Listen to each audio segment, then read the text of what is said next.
Yesus, Engkau sungguh baik dalam kehidupan kami. Sungguh baik, sangat baik.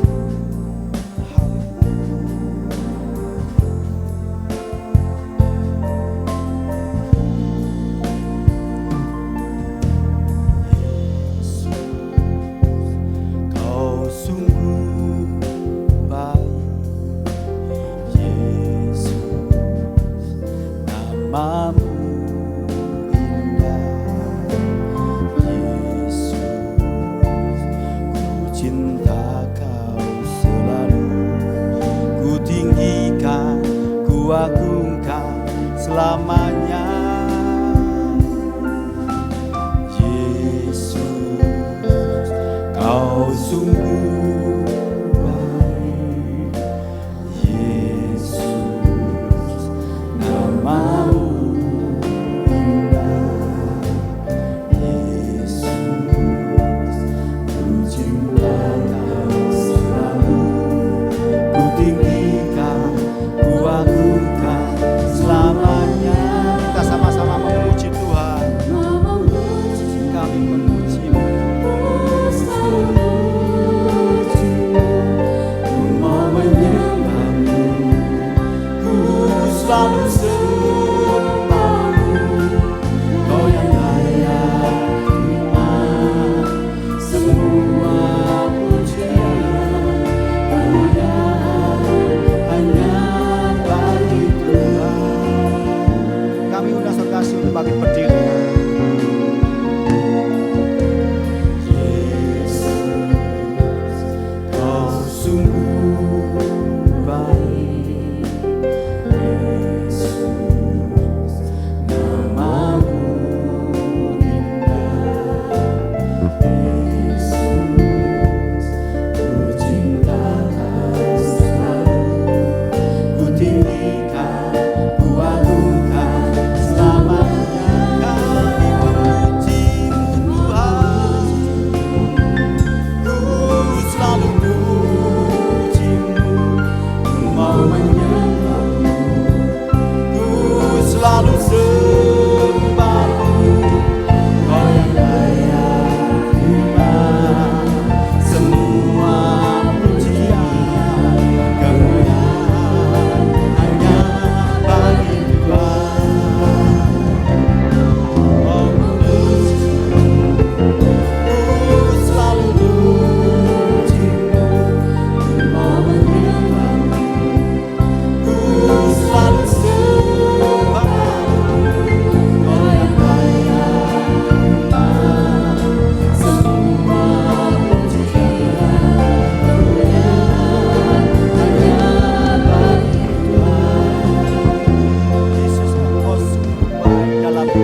Kami menyembah dan terus menyembah.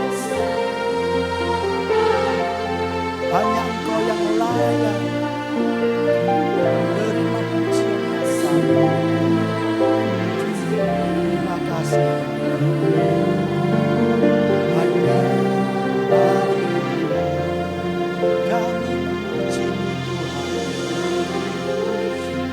Mau memuji Tuhan dengan segenap hati. Kita mau menyembah Tuhan kita dengan segenap hati kita. Biarlah mulut dan hati kita sama untuk menyembah Tuhan. Kau yang layak terima semua pujian. Kau yang layak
diberkati Tuhan?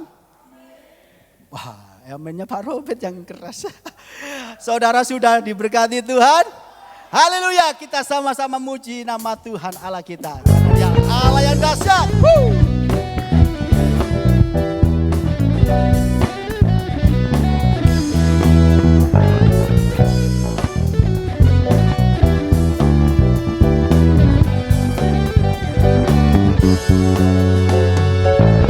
Dari utara ke selatan, terdengar hujan bagi Allah.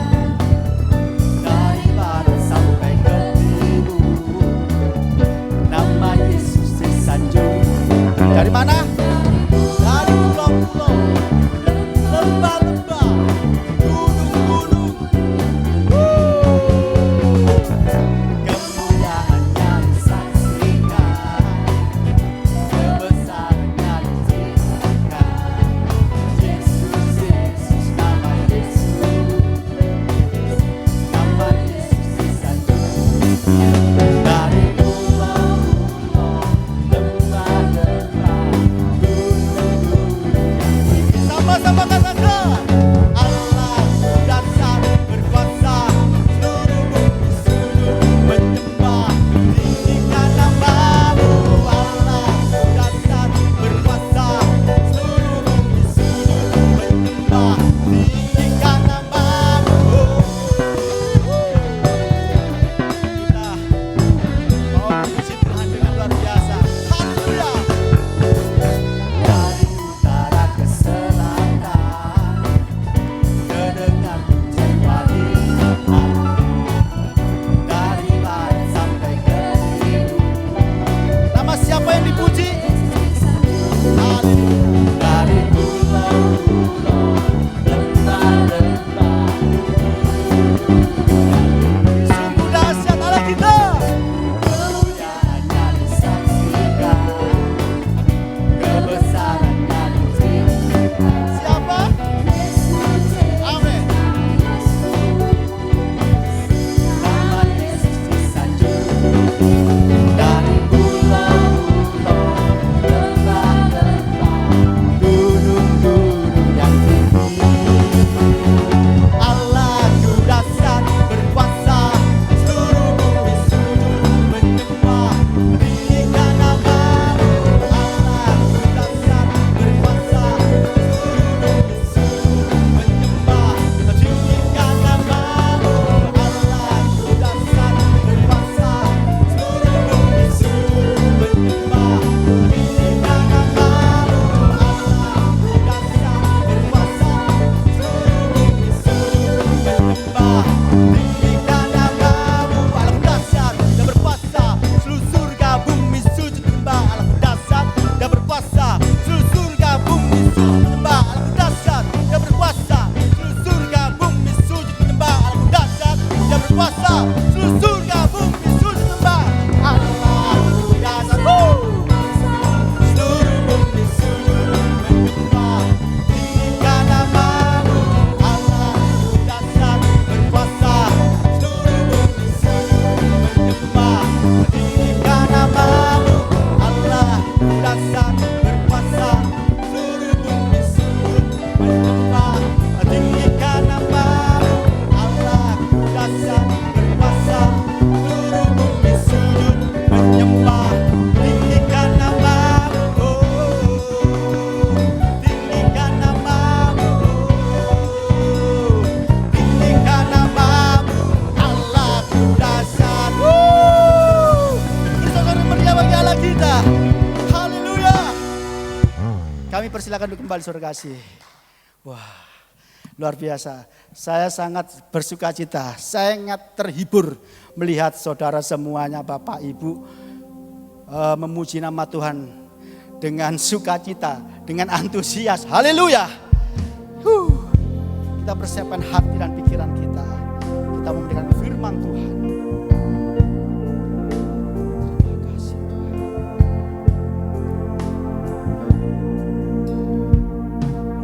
Yang membelah laut dan teduhkan badai, yang mustahil pun terjadi.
Kami mau dengar jemaat untuk memuji Tuhan dengan segenap hati.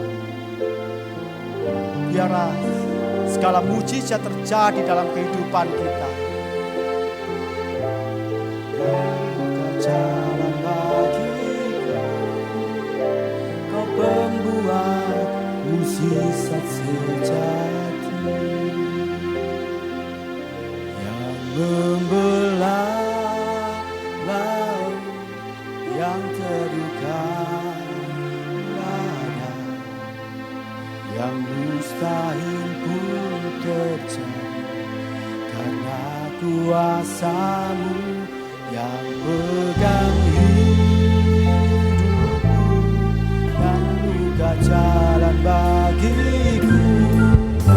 Kau pembuat mujizat sejati yang membelah laut yang terluka,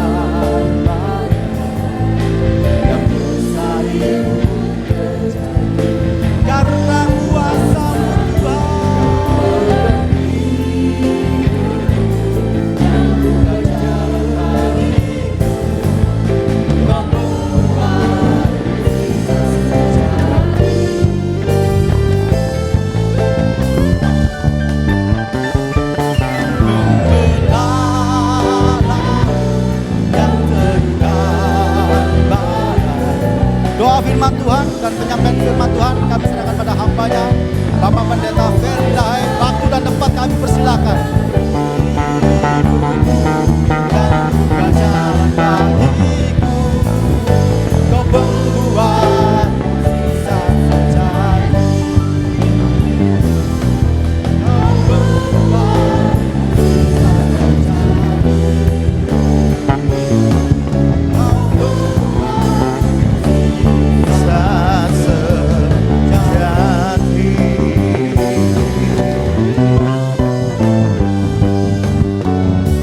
Percaya kita berikan tepuk tangan kemuliaan bagi Tuhan. Ya, Engkau Tuhan yang sanggup buat mujizat. Bahkan kami percaya Engkau sanggup melakukan segala perkara. Karena itu kami taruh hidup kami dalam tangan Tuhan yang kuat. Apapun keadaan kami, apapun situasi kami percaya Tuhan selalu menolong kami. Tuhan selalu buat jalan dalam hidup kami. Karena itu kami mau percaya Tuhan bahwa setiap hari adalah hari yang luar biasa yang Tuhan jadikan buat kami. Mari Tuhan pada hari ini berbicara kepada kami. Roh Kudus menolong hamba-Mu biar hamba boleh menyampaikan kebenaran-Mu dengan cara yang sangat sederhana. Sehingga semua kami pulang kami mengerti, kami pulang diubahkan, kami pulang dikuatkan, kami pulang disembuhkan. Kami pulang dipulihkan oleh kuasa firman-Mu. Berbicara kepada kami karena kami telah siap diberkati oleh firman-Mu. Kami buka hati kami dan dalam nama Tuhan Yesus setiap kita yang telah siap diberkati firman Tuhan sama-sama katakan amin. Puji Tuhan. Silakan duduk kembali saudara. Shalom. Mari hari ini kita buka Alkitab kita dalam kitab Yeremia. Yeremia pasal yang pertama. Lihat Yeremia pasal yang pertama, kita baca mulai dari ayat yang ke-9, 9 dan 10. Jadi kalau saudara tahu ini kisah tentang bagaimana pertama kali Yeremia dipanggil oleh Tuhan untuk melayani Tuhan. Nah lihat Yeremia pasal 1 ayat 9 dan 10, firman Tuhan berkata begini. Lalu Tuhan mengulurkan tangannya dan menjamah apa? Menjamah apa? Mulutku. Tuhan berfirman kepadaku, sesungguhnya aku menaruh perkataan-perkataanku ke dalam mulutmu. Ketahuilah pada hari ini aku akan mengangkat engkau atas bangsa-bangsa dan atas kerajaan-kerajaan untuk mencabut dan merobohkan, untuk membinasakan dan meruntuhkan, untuk membangun dan menanam. Yang percaya firman Tuhan sama-sama katakan amin. Nah saudara, kalau saudara baca ayat Alkitab ini ada sesuatu yang mungkin agak berbeda dari apa yang sering kita dengar. Karena sebagian besar orang berdoa, bahkan lagu-lagu pujian yang kita sering kali nyanyikan, itu selalu isinya Tuhan jamah hatiku. Ya, betul nggak? Tuhan selalu jamah hatiku, bahkan kita berdoa Tuhan jamah hatiku, jamah hati suamiku, jamah hati istriku, jamah hati bosku, jamah hati mertuaku, jamah hati menantuku, jamah hatinya. Karena kita udah terbiasa bahwa Tuhan itu kan selalu menjamah hati. Tapi kalau saudara baca ayat Alkitab ternyata ada sesuatu yang berbeda. Dan nanti saya akan tunjukkan beberapa ayat juga kepada Anda. Bahwa Tuhan itu suka juga menjamah mulut. Ya, dan seringkali kita lupa berdoa minta Tuhan menjamah mulut kita. Bahkan lebih sering kita berdoa, Tuhan jamah dompetku. Ya kan? Ya, tapi kita lupa, Tuhan jamah mulutku. Nah, saya mau tunjukkan juga kalau saudara lihat ini kitab Yeremia ya. Sekarang kita lihat kitab Nabi Yesaya. Ya. Nabi Yesaya di dalam kitab Nabi Yesaya pasal 6 ayat yang ke-6. Ya. Lihat firman Tuhan berkata begini. Yesaya pasal 6 ayat 6. Ini panggilan Nabi Yesaya. Kalau tadi itu panggilan Nabi Yeremia. Nah lihat pasal 6 ayat 6. Tetapi seorang daripada serafim itu terbang. Serafim itu makhluk sorga. Mendapatkan aku. Di tangannya ada bara. Yang diambilnya dari sepit dari atas mezbah. Perhatikan ini. Dia ambil bara yang diambil dari mezbah. Lalu apa yang dia lakukan? Ia menyentuhkannya kepada mulutku. Serta berkata, lihat ini telah menyentuh bibirmu, maka kesalahanmu telah dihapus dan dosamu telah diampuni. Tuhan bilang kepada Nabi Yesaya, bahwa dosamu sudah diampuni itu ketika serafim mengambil bara dari mezbah diletakkan ke mana? Ke mulutnya. Ya. Jadi kalau saudara perhatikan baik-baik ini Tuhan concern dengan mulut. Ya. Bahkan kalau saudara tahu baca dalam Alkitab ketika Roh Kudus pertama kali turun, ya kita baca aja supaya saudara bisa lihat faktanya dalam Kisah Rasul pasal 2 ayat yang keempat. Ini pencurahan Roh Kudus pertama kali dan apa yang Roh Kudus langsung lakukan ketika dia turun pertama kali mengurapi murid-muridnya. Dan penuhlah mereka dengan Roh Kudus. Lalu mereka mulai apa saudara? Berkata-kata dalam bahasa-bahasa lain seperti yang diberikan oleh Roh Kudus itu kepada mereka untuk mengatakannya. Ya.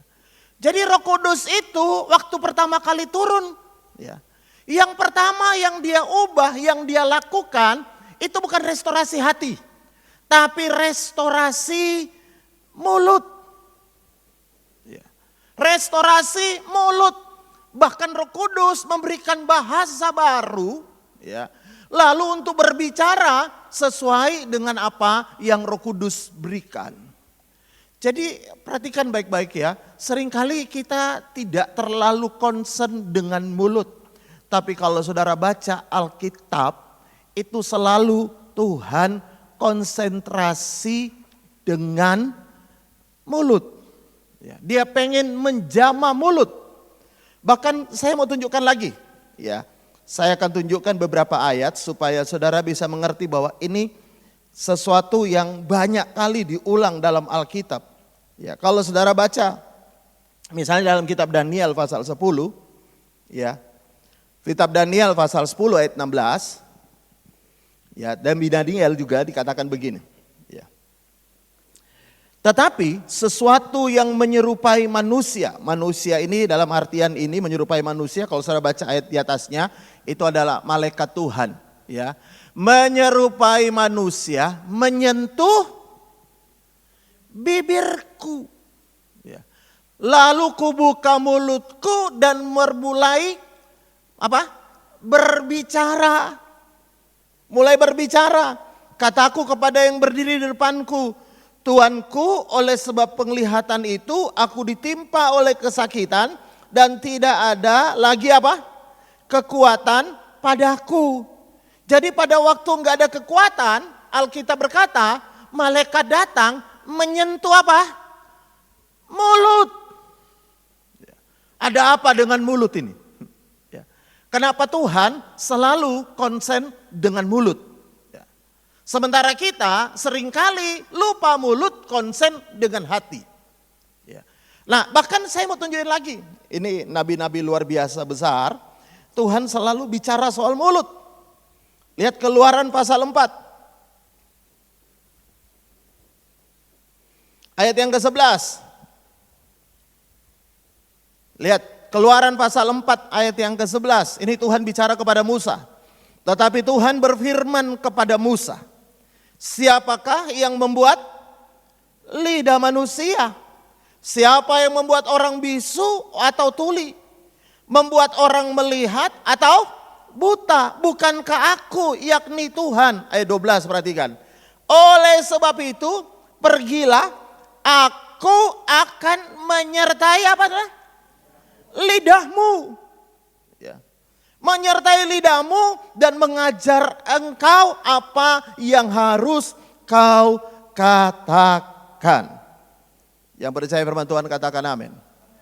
Nah, dari ayat-ayat yang saya beritahu kepada saudara lewat firman Tuhan, saudara melihat bahwa Tuhan itu konsentrasi dengan mulut kita. Saya bisa kata amin. Nah, kadang kita ini orang Kristen sering kali lupa yang kita jaga hati karena ada ayatnya, jagalah hatimu dengan segala kewaspadaan. Tapi seringkali yang kita tidak jaga mulut.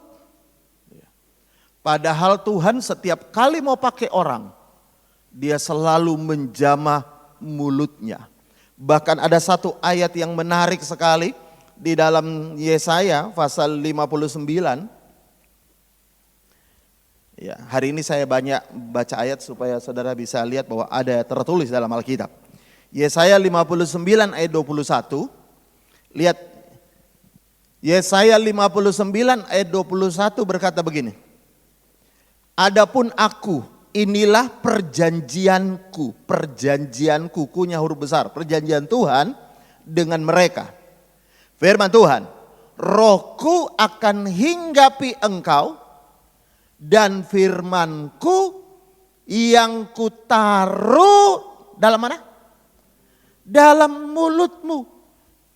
Perjanjian Tuhan itu dikatakan melalui mulut. Karena Tuhan taruh perkataan firman bukan di hati. Tapi Alkitab berkata ketika dia berkata, ini perjanjianku. Aku akan taruh firmanku di dalam mulutmu dan mulut keturunanmu dan mulut keturunan mereka. Ya. Jadi mulut itu dari generasi ke generasi perjanjian Tuhan, Tuhan taruh di dalam mulut. Ya. Ya, dari generasi ke generasi kan, dari mulutmu, mulut keturunanmu, mulut keturunan mereka, anak cucu dari generasi ke generasi. Tuhan menaruh perkataan firman-Nya, perjanjiannya di dalam mulut. Ya. Makanya ada lagu sekolah minggu itu bagus kan. Hati-hati gunakan lambemu. Ya kan? Hati-hati gunakan mulutmu. Allah Bapa di surga melihat ke bawah, hati-hati gunakan mulutmu. Saudara tahu kenapa lagu sekolah minggu itu dikatakan demikian? Karena lagu sekolah minggu tidak perlu dikasih pemahaman teologi ya kan? Betul gak? Hati-hati gunakan mulutmu. Ya. Tidak perlu dikasih pemahaman. Karena ada perjanjian Tuhan taruh di mulutmu. Hati-hati gunakan mulutmu. Ya. Dengan sederhana anak sekolah minggu diajari bahwa Tuhan melihat. Padahal sebenarnya bukan sekedar Tuhan melihat. Ya kan? Kalau Tuhan melihat kita semua. Tidak ada yang tersembunyi bagi Tuhan. Tapi mulut kenapa begitu penting? Karena ada perjanjian di dalamnya. Makanya saya sering baca ayat ini ya. Ayat firman Tuhan dalam Bilangan 14 ayat 28 itu sering saya baca ya. Lihat Bilangan 14 ayat 28. Ya. Firman Tuhan berkata, katakanlah kepada mereka, demi aku yang hidup. Demikianlah firman Tuhan, bahwasanya, baca sama-sama. Seperti yang kamu katakan di hadapanku, demikian juga akan kulakukan kepadamu. Kenapa? Karena dalam mulut kita ini ada perjanjian Tuhan. Bisa bilang amin. Dalam mulut kita ini ada perjanjian Tuhan. Makanya Tuhan bilang hati-hati kau gunakan mulutmu. Karena di dalamnya ada perjanjian Tuhan. Ya. Nah lalu bagian berikutnya kenapa Pak? Bahwa Tuhan itu selalu pengen menjamah lidah kita. Saya mau ajak saudara baca satu ayat yang tidak asing lagi dalam Yakobus pasal yang ketiga. Lihat ayat yang kedua. Dan ayat sampai dengan ayat yang kelima. Lihat Yakobus pasal 3 ayat yang kedua sampai dengan ayat yang kelima. Firman Tuhan berkata demikian. Sebab kita semua bersalah dalam banyak hal. Yang tahu dirinya bersalah dalam banyak hal, bilang amin. Ya, kita semua banyak salah, ya. Tapi perhatikan ini. Ini statement Tuhan berkata begini dalam Yakobus. Barang siapa tidak bersalah dalam perkataannya, ia adalah orang yang sempurna. Ya. Yang dapat juga mengendalikan seluruh tubuhnya. Ya, nanti saya akan jelaskan ini. Kita mengenakan kekang pada mulut kuda. Sehingga ia menuruti kehendak kita. Dengan jalan demikian kita dapat juga mengendalikan seluruh tubuhnya. Ya. Kekang kuda ditaruh di mana saudara? Di mulutnya kuda. Jadi kalau kita bisa kendalikan mulutnya kuda, maka mulut seluruh tubuhnya, seluruh tubuh kuda itu Alkitab bilang bisa dikendalikan. Ayat 4. Dan lihat saja kapal-kapal, walaupun amat besar dan digerakkan oleh angin keras, namun dapat dikendalikan oleh kemudi yang amat kecil, menurut kehendak jurumudi. Nah, ayat 5. Demikian juga lidah. Walaupun suatu anggota kecil dari tubuh, namun dapat memegahkan perkara-perkara yang besar. Lihatlah betapa kecilnya api digambarkan seperti lidah. Betapa kecilnya api, ia dapat membakar hutan yang besar. Yang percaya sama-sama katakan, amin. Nah yang pertama Tuhan bilang begini, semua orang itu pasti banyak salahnya. Bukan punya salah, tapi banyak salahnya. Saya punya banyak salah. Semua kita punya banyak salah. Yang setuju bilang amin. Tapi Tuhan bilang begini, barometer atau ukuran kesempurnaan seseorang, itu Alkitab bilang diukur lewat mulutnya. Makanya Tuhan bilang gini, coba ayat 2 kembali ditunjukkan ya. Iya. Barang siapa yang tidak bersalah dalam perkataannya, ia adalah orang yang sempurna. Kenapa? Karena perkataan itu paling banyak salahnya. Kalau orang bisa kendalikan omongannya, maka orang itu Alkitab bilang sempurna. Ya. Makanya lagu yang berkata, kau begitu sempurna. Ya. Di mataku kau begitu indah. Itu pasti lagu yang dinyanyikan oleh seorang pria kepada wanita yang kata-katanya luar biasa. Kok enggak ono saya ngamen? Bisa bilang amin? Perempuan itu saudara tahu ya. Ya, dengar ya, dengar. Ya, akan jadi indah kalau omongannya indah. Ya, saudara jangan berpikir bahwa lagu itu berkata kau begitu sempurna. Oh karena dia cantik, oh karena bodinya bagus, oh karena kulitnya halus, oh karena tingginya luar biasa, oh karena ini. Bukan. Alkitab bilang orang sempurna itu dari mulut. Bisa bilang amin? Ya, jadi kalau saudara mau lihat hidup kita, itu barometernya ukur mulut. Lalu Tuhan bilang begini, ya.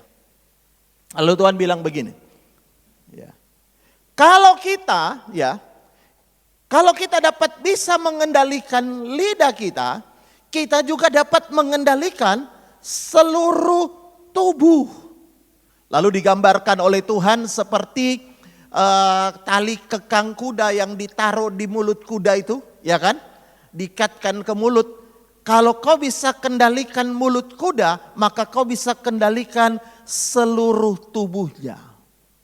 Seolah-olah Tuhan mau bilang begini, kita ini kalau kita bisa kendalikan tubuh kita yang terkecil yaitu mulut, seperti yang kita bilang, maka engkau juga bisa kendalikan matamu.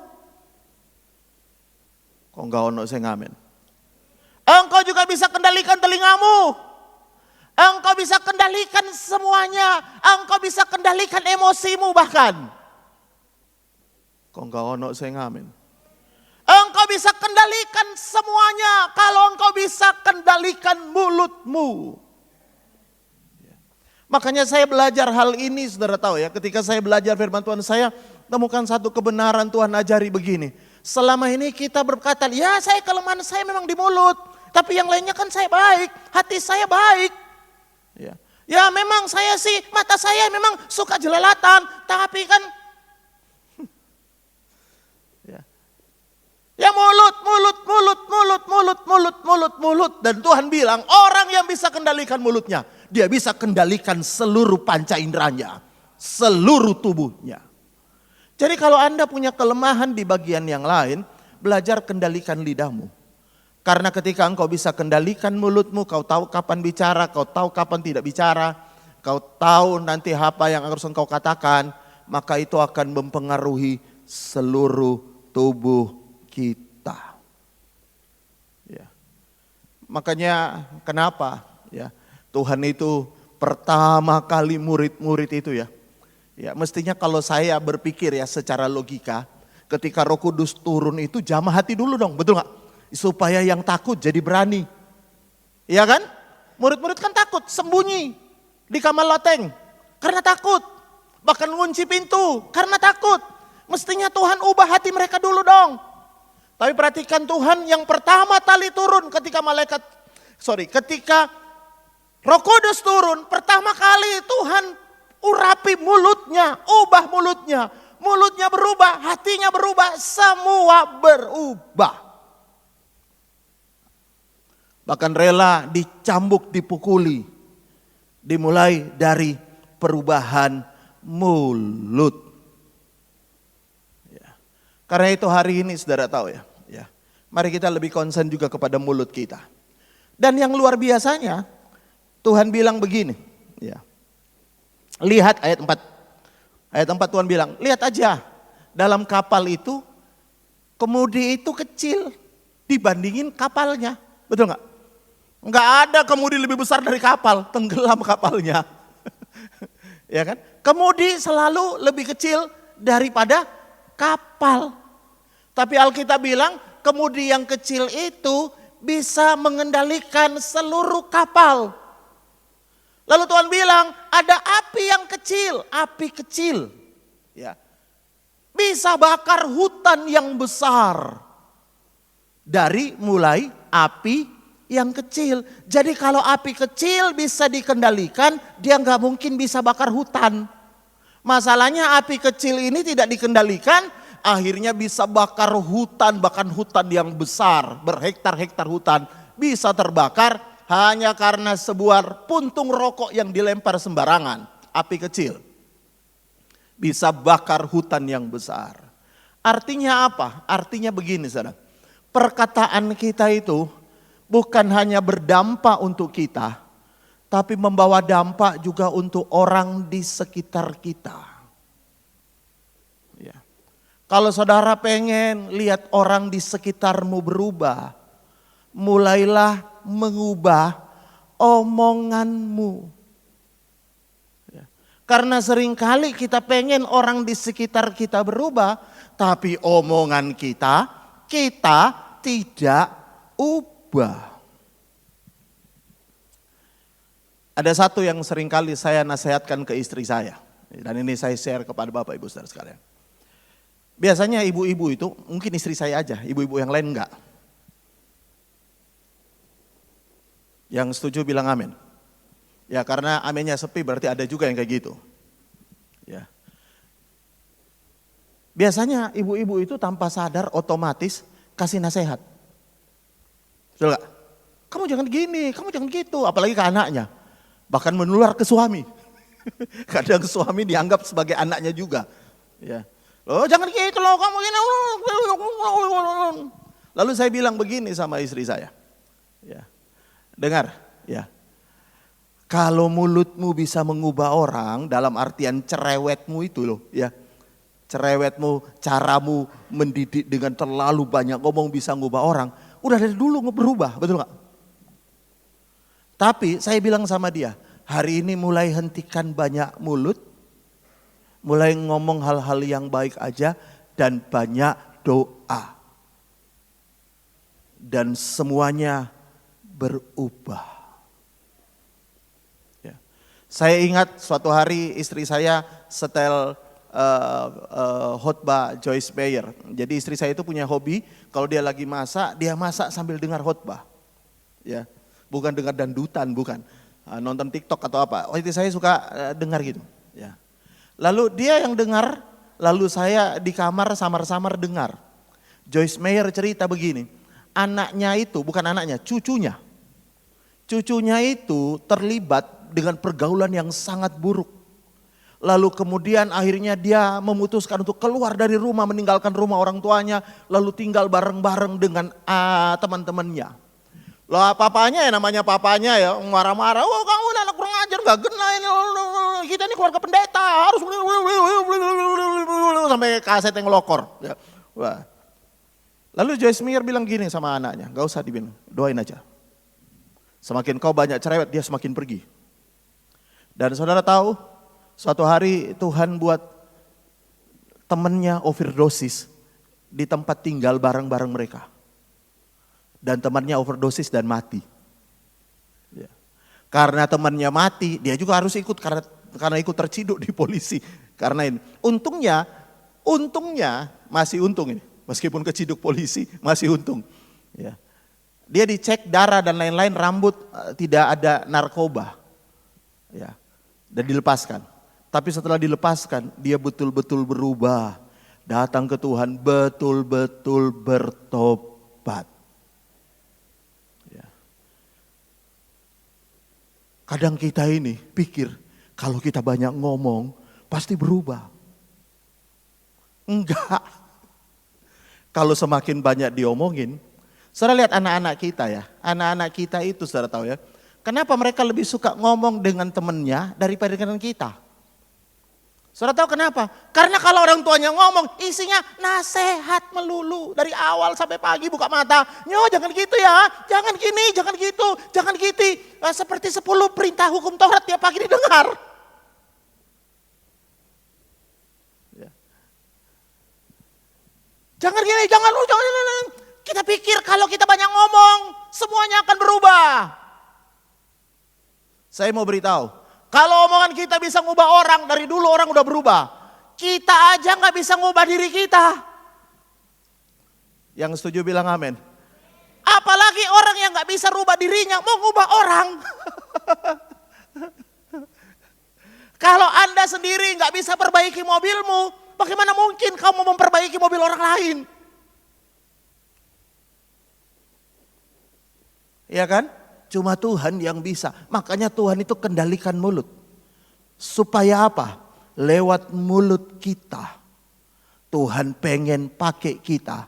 Bukan hanya supaya hidup kita jadi lebih baik, tapi supaya orang di sekitar kita bisa jadi lebih baik. Ya. Makanya kalau saudara baca dalam Alkitab, lihat sama-sama dulu. Ya, lihat dalam Yesaya pasal 50 ayat yang keempat.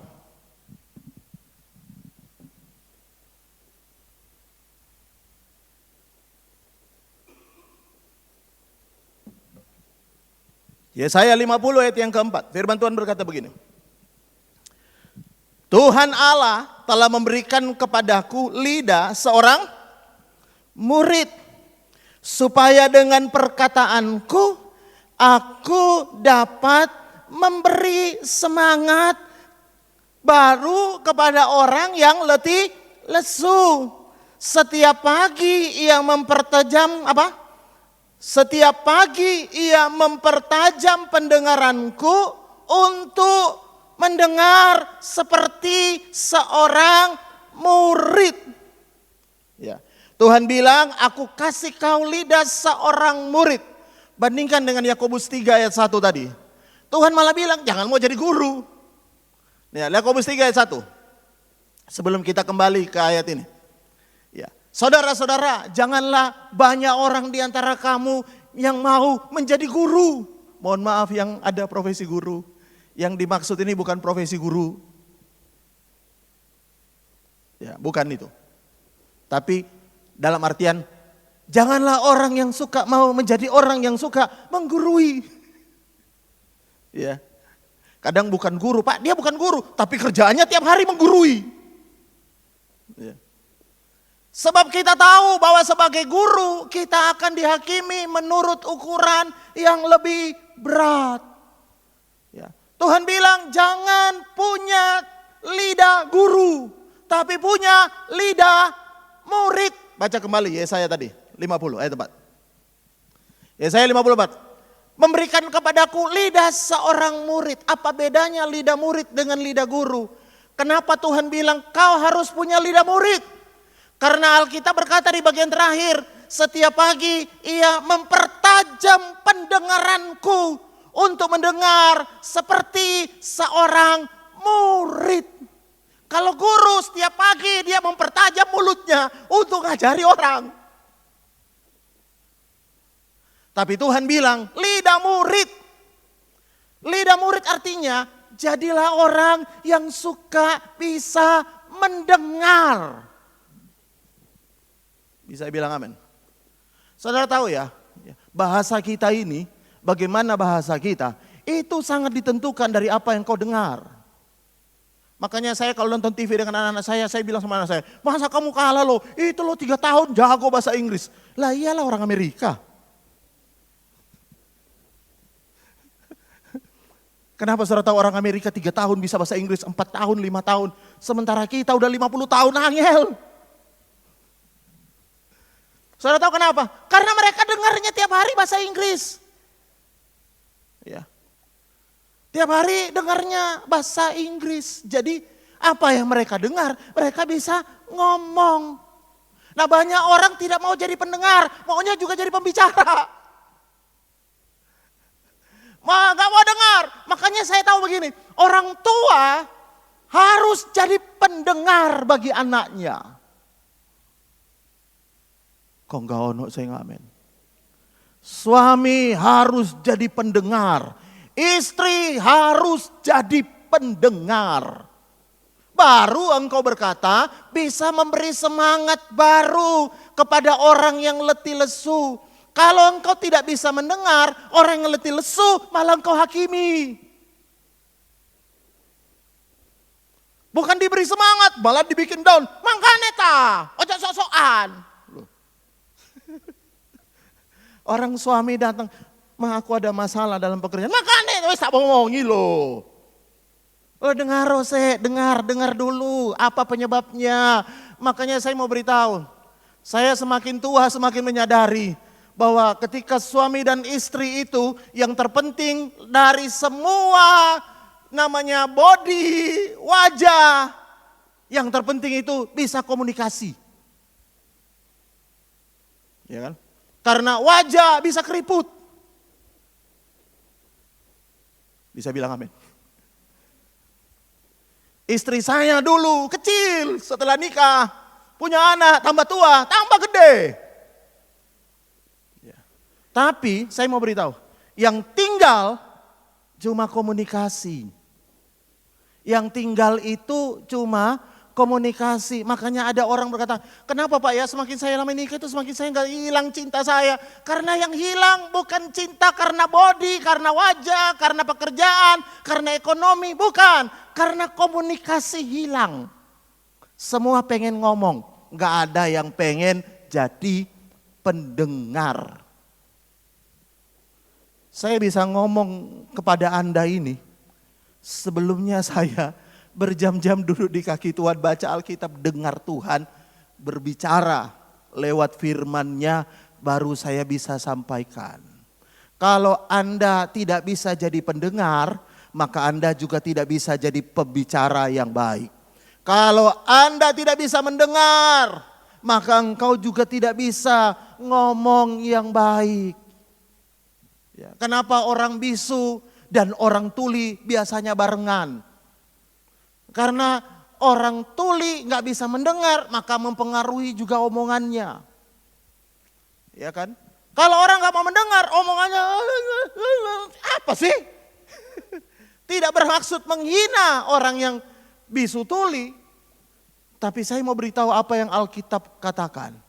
Kalau engkau bisa jadi pendengar, engkau bisa ngomong. Bahkan orang yang bisa beri semangat baru. Bu, engkau bisa jadi pemberi semangat kepada suamimu. Kalau engkau bisa jadi pendengar. Pak, engkau bisa jadi pembangkit semangat baru untuk istrimu. Kalau engkau bisa jadi pendengar. Ya, makanya saudara tahu ya, jurusan psikolog itu, ya, di luar negeri bayarannya mahal. Ya, di Indonesia ini pendeta merangkap psikolog. Saya tahu apa? Jemaat kalau curhat atau apapun, ya, dia ngomong panjang dan lebar, ya kita dengerin, habis itu kita doakan. Bisa bilang amin. Psikolog itu bayarnya per jam. Bahkan di Indonesia ini saya rasa sejak zaman di mana mentalnya orang-orang sekarang ini agak drop, tidak kayak orang-orang dulu ya. Ya, sedikit-sedikit, oh psikolog, ya. Kenapa saudara tahu bayarnya mahal? Saudara tahu psikolog apa yang psikolog lakukan paling banyak sehingga dia dibayar mahal? Cuma dengar, tulis-tulis. Oh iya, gimana ceritain? Ya. Dia meneng toh, betul gak? Nulis-nulis, dibayar mahal. Kalau Anda bisa jadi pendengar, wah luar biasa hidup kita. Kita bisa jadi berkat bagi banyak orang. Kok amin sepi ya? Bisa bilang amin. Anda bisa jadi berkat, Anda bisa dengar. Dan Anda mulai mengurangi yang namanya, wah semangat itu, kamu tak bilangin, ngeyel kau awas. Dengar dulu. Karena saya tahu setiap keputusan yang orang ambil pasti ada reason, ada alasan di balik pengambilan keputusan. Sometimes orang gak mau dengar itu. Ya. Makanya yang terjadi kemudian kalau saudara baca Amsal 15. Lihat Amsal 15. Ayat yang pertama.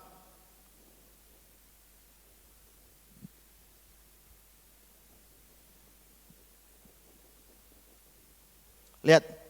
Amsal 15 ayat pertama. Jawaban yang lemah lembut meredakan kegeraman. Dari mana orang bisa jawab lemah lembut? Itu karena dengar. Bisa bilang amin. Orang yang ini tak tambah. Kalau Anda bisa dengar, bukan hanya dari telinga, tapi mendengar dengan hati, Anda itu banyak ngerti orang. Kok enggak ono saya ngamen? Kalau suamimu cerita, Anda bisa ngerti, oh ya kenapa suamiku kayak gitu. Aku dengar dia apa yang sedang terjadi. Anda bisa kasih jawaban yang lemah lembut. Bahkan Alkitab berkata, tetapi perkataan yang pedas membangkitkan marah. Sometimes, saudara tahu ya, sometimes pertengkaran itu tidak dimulai dengan sebuah kata, tapi dimulai dari sebuah jawaban. Bisa bilang amin. Kadang pertengkaran itu tidak dimulai dari karena kita ngomong. Ya. Tapi karena sebuah jawaban. Aku kok capek ya. Mangkane ta. Aduh. Aiku. Dari orang capek tiba-tiba wah naik juga. Bisa bilang amin. Makanya kalau ada orang ini kata orang dunia ya, bahwa wanita harus mengeluarkan berapa ribu kata per hari dibandingin pria. Make sure bu, yang Anda keluarin itu memberkati. Kok amennya sepi ya? Bisa bilang amin. Make sure, pastikan. Dari sekian ribu, ada yang bilang 5.000, ada yang bilang 10.000. At least ya, pastikan engkau dengar dengan baik, maka engkau juga bisa bicara dengan baik. Bahkan ayat yang keempat berkata begini. Ya, lihat. Lidah lemah lembut adalah pohon kehidupan. Tetapi lidah curang melukai hati. Saya bacakan dalam terjemahan Indonesia Sehari-Hari.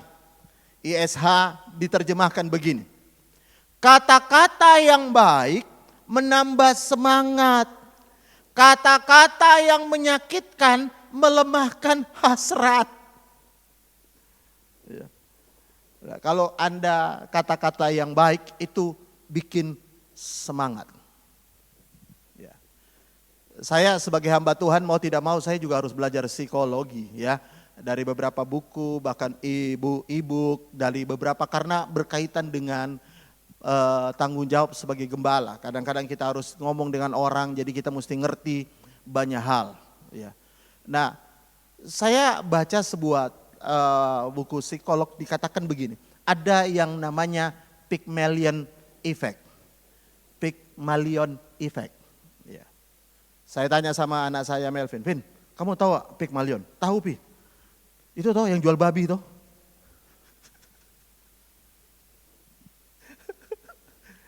Baca Pygmalion Effect. Saudara bisa juga searching di internet. Pygmalion Effect ini gini loh.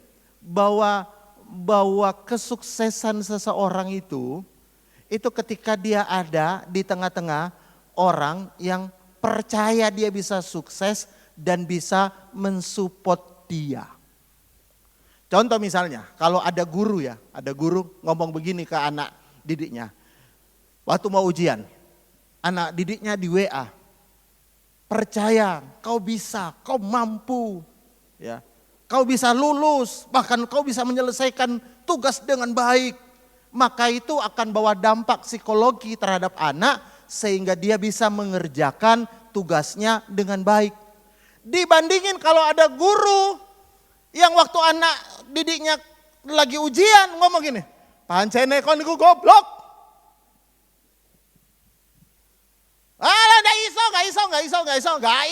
Gak iso. Maka itu menurunkan mentalnya sehingga meskipun dia bisa, akhirnya dia gak bisa menyelesaikan dengan baik. Ya. Makanya saya juga percaya begini. Kalau saudara lihat ungkapan dunia berkata, Di balik seorang suami yang sukses, di belakangnya pasti ada istri yang cerewet. Bukan. Di belakangnya pasti ada istri yang tadi dinyanyikan. Kau begitu sempurna. Menurut Alkitab, orang yang sempurna adalah orang yang bisa kendalikan mulutnya. Coba kalau istri-istri, wah kau bisa Pak, pasti bisa. Kita bisa lewati, semangat ya. Daripada istri ngomong, memang kau tuh tak kendali dari kemarin gak tahu nih ngeyel kau niku. Tambah drop. Makanya saya percaya begini, ya. Kita ini dipilih Tuhan, dipanggil Tuhan. Tugas kita memberi semangat kepada orang yang ada di sekitar kita. Terutama keluarga kita. Ada salah seorang jemaat kami itu yang saya layani, jemaat gereja. Dia itu pertama kali bikin kue, dia kirim ke saya. Dia WA saya, Pak Gem saya ini mau bikin kue, tolong dirasai Pak Gem ya, dan kasih komen. Dikirimlah kue ke saya. Rotinya saudara tahu, wah atos tepungnya atos.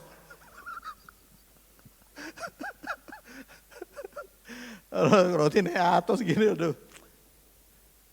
Nah, saya makan saudara, saya ditanya di WA, Pak Gem udah dimakan rotinya, gimana menurut Pak Gem? Nah ini pertanyaan yang sangat sulit untuk dijawab.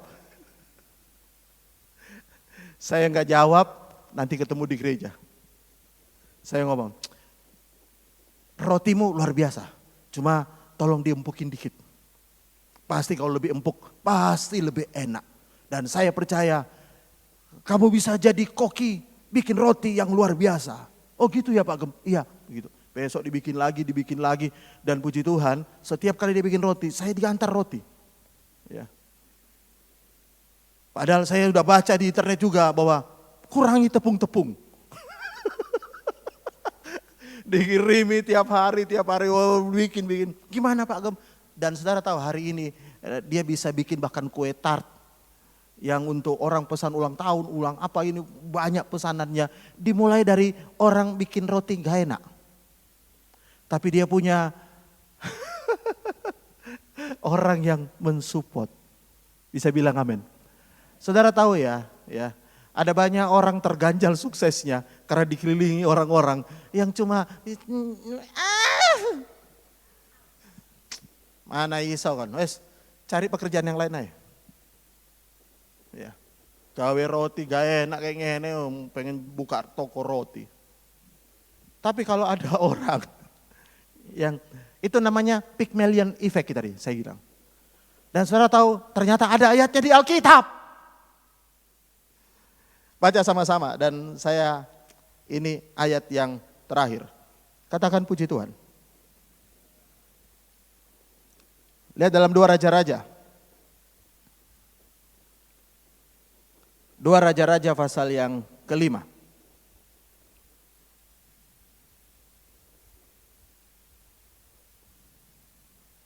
Dua Raja-Raja pasal yang kelima.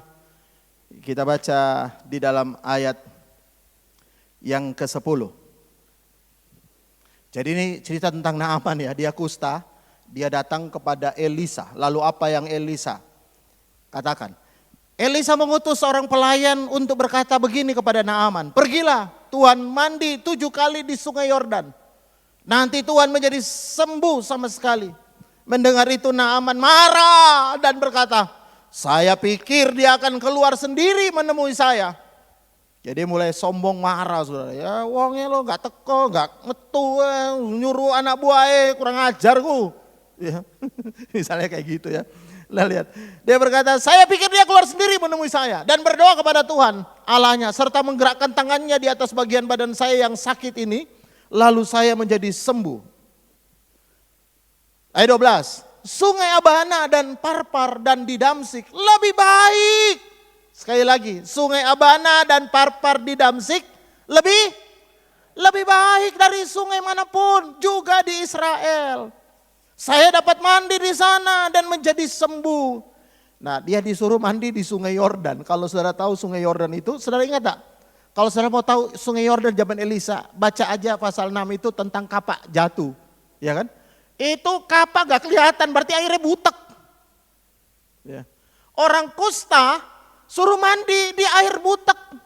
Kalau saudara baca Alkitab itu Tuhan aneh banget. Saudara pernah lihat ada orang buta disembuhkan dengan cara Tuhan Yesus meludah di tanah, lalu tanahnya itu dicampur ludahnya, dioleskan ke mata. Loh, tambah parah. Harusnya, ya kan? Harusnya. Ini orang kusta disuruh mandi Sungai Yordan, makanya dia protes. Ya apa sih? Sungai Abana dan Parpar itu loh. Lebih bersih, lebih baik daripada Sungai Jakir. Mungkin dia akan ngomong begitu. Ya. Nah, lihat gini. Nah, ayat 13, ini luar biasanya ini, ayat 13. Saudara tahu Naaman itu bisa sembuh, itu bukan hanya karena Nabi Elia nyuruh dia mandi, bukan.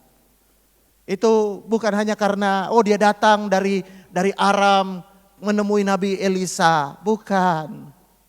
Tapi dia bisa sembuh, ayat 13. Tetapi pelayan-pelayannya mendekati dia. Yang mendekati dia siapa? Pelayan, ya. Dia berkata begini, Tuhan, seandainya Tuhan disuruh melakukan sesuatu yang sulit, ya misalnya nangkap harimau atau apa kayak, ya pasti Tuhan akan melakukannya. Apalagi ia hanya menyuruh Tuhan mandi supaya sembuh. Ayat 14, sebab itu pergilah Naaman ke Sungai Yordan, lalu masuk membenamkan dirinya ke dalam sungai itu 7 kali, seperti yang disuruh oleh Elisa. Maka sembuhlah Naaman, badannya menjadi sehat kembali seperti badan anak muda. Saya masih belum ganti terjemahannya ternyata. Saya masih terjemahan Indonesia sehari-hari. Ya. Nah, dengar. Saudara pikir Naaman bisa sembuh karena apa? Dia bisa sembuh karena ada orang di dekatnya yang support dia. Bisa bilang amin. Karena itu saya percaya kalau engkau pengen ya orang di sekitarmu jadi hebat, jadilah seperti pelayan Naaman, support, dukung. Ya. Saya banyak lihat orang-orang itu potensinya terkubur hanya karena dia ada di lingkungan yang salah. Ya. Kalau Anda ada di lingkungan yang benar, bahkan potensimu yang terkubur di dalam kerak bumi sekalipun, di dalam bumi, perut bumi sekalipun, bisa keluar. Karena ada orang yang support Anda lewat perkataannya. Anda gak perlu bicara terlalu tinggi-tinggi. Ya. Bicara aja saudara, kamu pasti bisa. Tuhan pasti tolong kita. Tuhan pasti menolong kita. Kau pasti bisa lulus. Ya. Kau pasti bisa sukses. Kau pasti bisa diberkati. Pekerjaanmu Tuhan pasti tolong. Ya. Semua biaya yang kau butuhkan Tuhan pasti sediakan. Itu kata-kata gitu aja membangkitkan semangat. Ya. Daripada ngomong, gak iso kon. Gak iso. Sekali gak iso, tetap gak iso. Gak iso. Tapi aku mau berusaha. Gak iso. Itu bikin down. Hari ini biar Tuhan jamah mulut kita. Amin. Biar Tuhan menjamah lidah kita. Sehingga kita punya bukan lidah guru. Tapi lidah seorang murid. Tutup Alkitab. Kita bangkit berdiri sama-sama.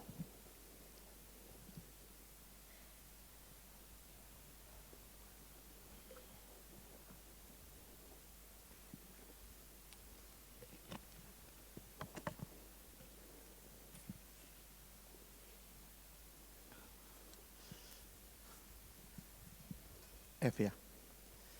Berapa banyak yang hari ini rindu bukan hanya hati kita yang dijamah Tuhan. Amin. Kita udah banyak sekali berdoa, Tuhan jamah hatiku, jamah hatinya. Tapi hari ini kita mau berkata, Tuhan biar Engkau menjamah mulutku. Sehingga perkataanku bisa membangun orang, membangkitkan semangat, memberi kekuatan. Ibu-ibu berkata, aku akan menjadi supporter yang paling luar biasa untuk suamiku.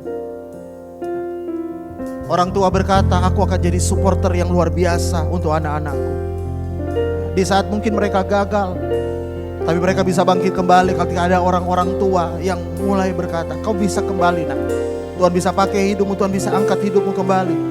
Bahkan saat engkau gagal terpuruk. Bahkan seperti Naaman, si kusta. Dia bisa sembuh karena ada support system yang Tuhan taruh di dekatnya. Pygmalion effect. Mari hari ini datang kepada Tuhan. Dan sama-sama katakan, Tuhan, Kaulah pengharapanku. Ku percaya hanya kepadamu, Yesus Allah perlindunganku. Engkau yang selalu ku puji. Lagi katakan dari awal. Tuhan, Kaulah pengharapan. Ku percaya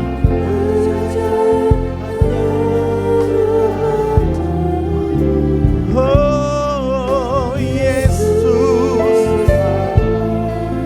perlindunganku.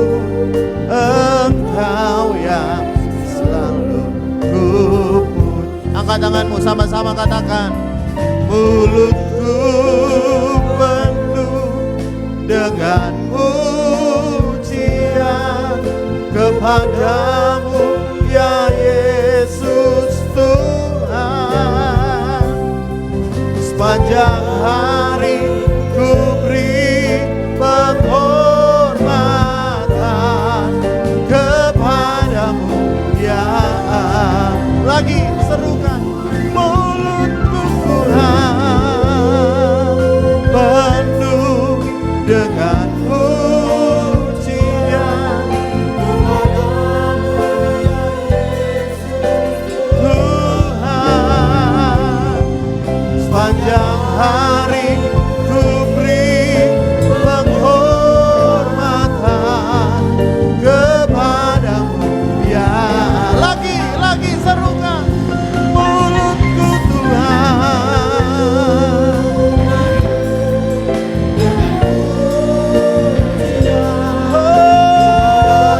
oh ya Yesus Tuhan. Sepanjang hari ku beri permohonan kepadamu ya. Angkat tanganmu sekali lagi, katakan. Mulutku penuh dengan pujian ya kepadamu. Jamah mulut kami Tuhan, jamah bibir kami, jamah lidah kami Tuhan. Sepanjang hari ku beri penghormatan kepadamu ya Allah. Mari mulai sembah Tuhan. Kalau itu menjadi doamu, naikkan di hadapan Tuhan. Seperti engkau menjamah mulut Yeremia, seperti engkau menjamah mulut Yesaya, seperti engkau menjamah mulut Musa,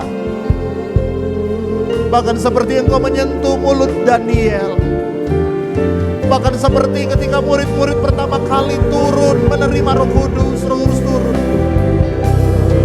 Mulut mereka yang pertama dikuasai oleh Tuhan. Karena kami tahu kalau kami bisa mengendalikan mulut kami bisa mengendalikan banyak hal dalam hidup kami. Haleluya, haleluya. Tuhan tolong kami, Tuhan. Tuhan tolong kami. Biar perkataan kami bisa menjadi lidah seorang murid. Yang kami mau menjadi pendengar. Kami mau mendengar kesusahan orang.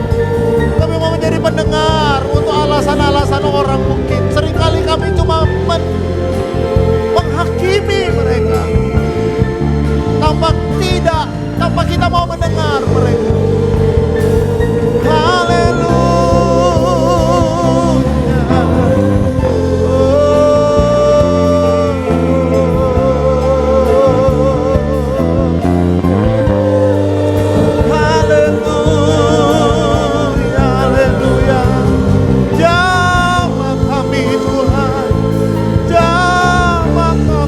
Bapa, jamah mulut kami.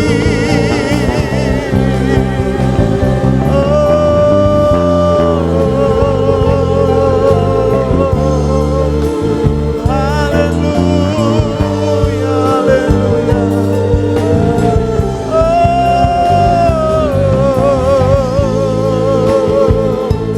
Ya, ya.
Terima kasih Tuhan. Kami tahu ketika kami keluar dari tempat ibadah ini, kami pulang dengan mulut kami yang sudah dijamah oleh Roh Kudus. Kami pulang dengan bahasa yang baru. Kami pulang dengan lidah seorang murid. Kami mau juga menjadi pendengar Tuhan, supaya kami bisa berbicara, memberi semangat baru kepada orang-orang di sekitar kami. Tanpa kami sadari ada banyak orang terluka oleh perkataan kita sendiri. Maksud kita mungkin baik, tapi seringkali maksud yang baik itu tidak bisa membuahkan hasil yang baik. Tapi hari ini lewat kebenaran firman-Mu Tuhan, Engkau mengajari kami Tuhan. Kami mau berlidah seorang murid Tuhan. Setiap pagi kami mempertajam pendengaran kami. Kami mau mendengar Tuhan dari Engkau. Dan kami menjadi pendengar yang baik buat orang di sekitar kami. Karena itu tolong kami Tuhan, tolong kami Tuhan. Dan kami percaya hari ini adalah hari perubahan dalam hidup kami. Hari perubahan dalam rumah tangga kami. Hari perubahan dalam seluruh aspek hidup kami. Memberkati Ibu Gembala. Ibu Gembala tetap sehat. Selalu jadi berkat bagi seluruh jemaat. Bahkan bersama dengan anak, menantu, cucu, semuanya Tuhan. Diberkati dan jadi berkat. Kami berdoa buat semua pengurus gereja di tempat ini Tuhan. Engkau juga memberkati mereka luar biasa. Dan jadi berkat luar biasa. Berkati kesehatan mereka. Berkati apa yang mereka kerjakan. Bahkan seluruh jemaat Tuhan juga diberkati Tuhan. Terima kasih Tuhan. Terima kasih. Hamba sudah selesai berbicara. Roh Kudus memeteraikan kebenaran firman-Mu dalam hati semua kami Tuhan. Dan kami pulang dengan lidah yang baru. Sukacita, pengharapan baru, semangat baru. Terima kasih Bapa, di dalam nama Tuhan Yesus. Setiap kita yang diberkati Tuhan, sama-sama katakan amin. Baik, kita akan melihat persembahan dari SD Bethel atau sekolah minggu.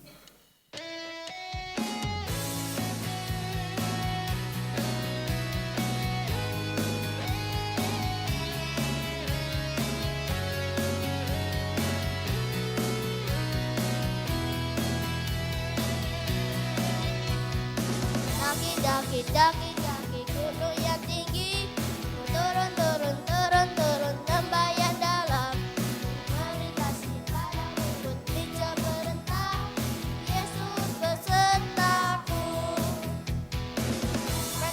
Terbang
Baik, kami mewakili atas nama Ibu Gembala dan Jemaat GPT Logos mengucapkan terima kasih kepada Bapak Pendeta Ferlahe yang sudah melayani kami di tempat ini.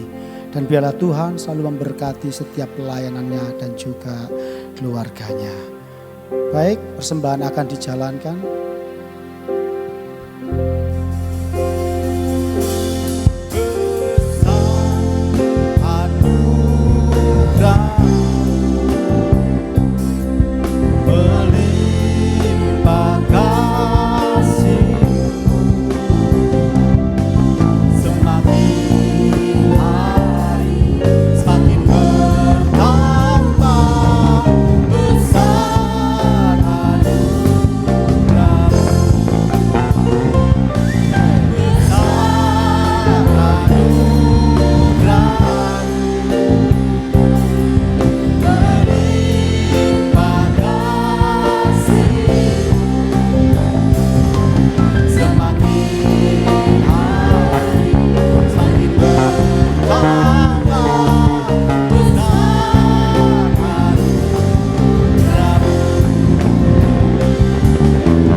Kami serahkan pada hambanya, Bapak Pendeta Ferlahe. Waktu dapat tempat kami persilakan.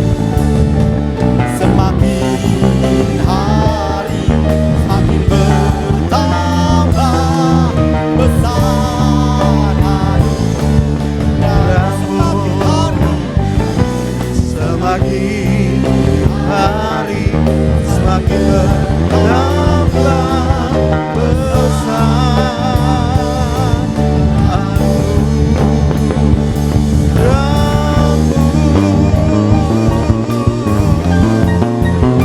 Yang percaya katakan amin.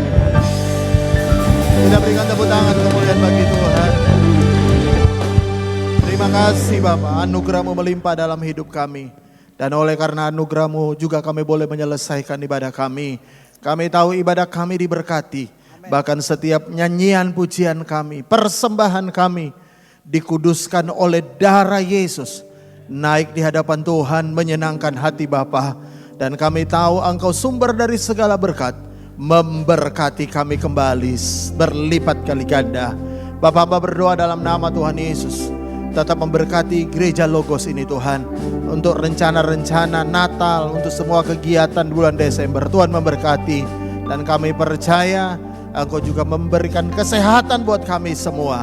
Sehingga pada hari kelahiran Tuhan Yesus juga Tuhan, kami boleh merayakan dengan tubuh yang sehat. Para pelayan-pelayan Tuhan, hamba-hamba Tuhan, semuanya yang melayani Tuhan, Engkau berikan kekuatan, kemampuan. Bahkan Tuhan tambahkan lagi talenta kami Tuhan. Sehingga kami bisa jadi berkat lebih lagi buat banyak orang. Dan kami percaya segala sesuatu yang dibutuhkan, Engkau juga Tuhan yang sudah menyediakan.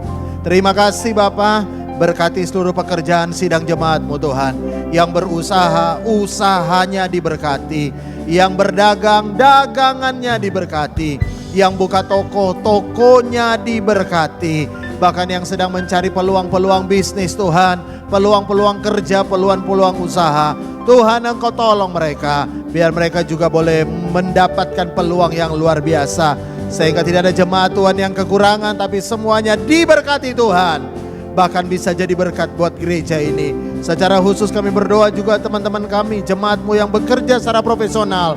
Tuhan naikkan gajinya, naikkan jabatannya. Sehingga semua jemaat terpelihara. Anak-anak kami yang studi, yang sekolah, yang kuliah, semuanya diberkati Tuhan. Terima kasih Bapak. Dan kami mau pulang. Mari buka tanganmu sama-sama, kita siap pulang terima berkat Tuhan. Dan dalam nama Tuhan Yesus, aminkan setiap perkataan firman Tuhan ini. Kalau engkau percaya dalam nama Yesus, kami percaya terjadi dalam hidup kami. Tuhan memberkati engkau dan melindungi engkau. Tuhan menyinari engkau dengan wajahnya dan memberikan engkau kasih karunia. Tuhan menghadapkan engkau dengan wajahnya dan memberikan engkau damai sejahtera. Saudaraku yang dikasihi Tuhan, pulanglah. Terimalah berkat dari Allah Bapa, cinta kasih sayang Tuhan kita Yesus. Persekutuan Roh Kudus menyertai, melindungi, memelihara hidup kita. Sampai Maranatha Tuhan Yesus menjemput kita di awan-awan. Dan yang percaya sekali lagi sama-sama katakan, amin. Tuhan Yesus memberkati.